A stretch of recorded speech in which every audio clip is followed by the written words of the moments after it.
Good morning mga kababayan, nandito po tayo ngayon sa Talamban, Cebu City. By the way mga kababayan, so magko-comment pa tayo ngayon mga kababayan. Kung ikaw, kung anong comment nyo tungkol dito, kabahin po ito sa rice tarification law. I-revise nila ang batas na rice tarification law kasi wala na daw nangyayari na ito. Magko-comment tayo mga kabayan, sus kayo doon kung anong comment ninyo. So by the way mga kababayan, kung hindi pa tayo nakapag-subscribe sa akin, hindi pa kayo nakapag-subscribe, pa-subscribe naman kababayan bilang tulong mo na rin sa akin. Like and share ang aking video. Kung hindi pa ka nakasubscribe, subscribe naman. Dayon, kung mabigat man sa inyong kalooban ang pag-subscribe sa akin, so palike and share lang ang aking video mga kababayan. At salamat sa mga nanonood sa aking video. Salamat sa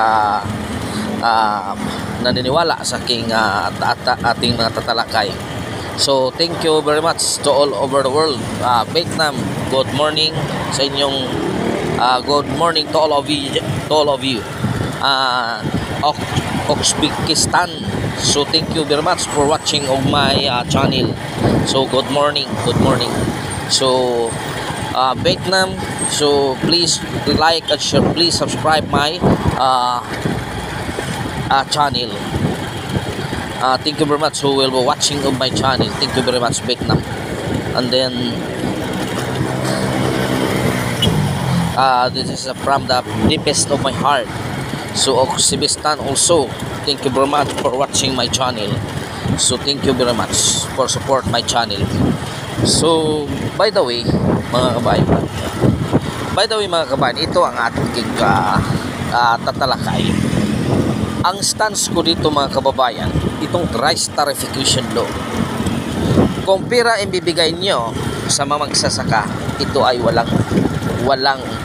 ito ay justice, dahil dito nagmumula ang corruption.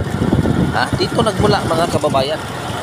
Ang makabenepisyo dito ang itong may mga member ng organisasyon sa farming. Ito makabenepisyo ito.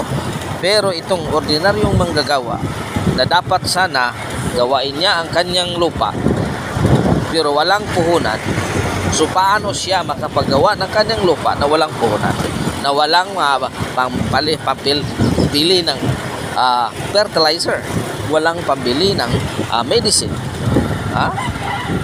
So para sa akin mga kababayan, so mas maganda siguro yung ibigay ninyong pera para sa farming, dapat siguro abono na lang ibigay ninyo sa farming.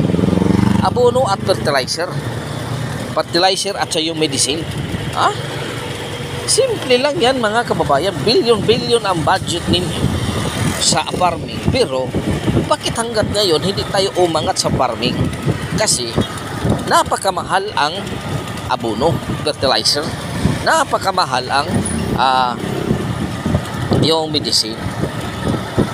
Now, kung ibigay ninyo yan lahat, siguro may posibilidad na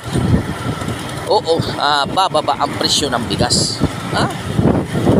Mga kawain, paano lang kung may lupa kang 1 hektarya tapos gusto mo gawaing basakan, o paano ka wala kang pambili ng fertilizer at saka yung medicine, pampatay ng mga insecticide, yung pampatay ng mga insekto. So nakatunganga na lang yan.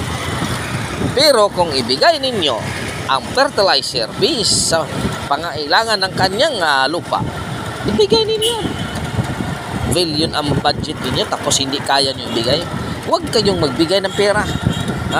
Huwag kayong magbigay ng pera. Ibigay nyo fertilizer based sa inyong pangangailangan.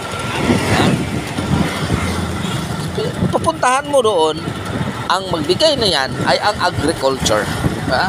Every barangays, every municipality, mayroong agriculture yan. So doon nyo. O sino may lupa dyan na gustong magsaka, ito ang abono, ito ang fertilizer na bigay namin sa iyo.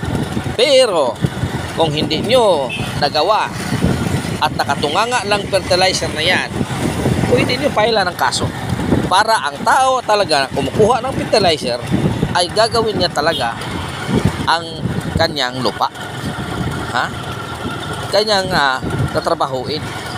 Kasi makukulong siya pag kukuha siya ng abono at fertilizer, siguro makukulong siya. So dapat siguro ang may karapatan kumuha dyan ay yung talagang magtatrabaho sa kanyang lupa. Yun ang tama, mga kababayan. Huwag mong bigyan ng pera. Ang pera wala yan. Pag binigay nyo ng pera, pag bukas yun wala na. Pinamayad na ng lahat ng utang. Kaya kasi yung pera yan, so nandyan ang galing ang corruption. Ibigay mo sa isang farming 5,000, aabot din 1,000 na lang. Di ba? Yun ang mabuting suggestion ko, mga kababayan. Kayo, anong suggestion mo rin? Ikaw at ako dapat mag-sharing para kung papaano talaga maibigay ang ganyang klase mga subsidy sa agriculture. So by the way, mga kababayan, maraming salamat sa support. Hanggang dito na lang po. God is good all the time. God is good.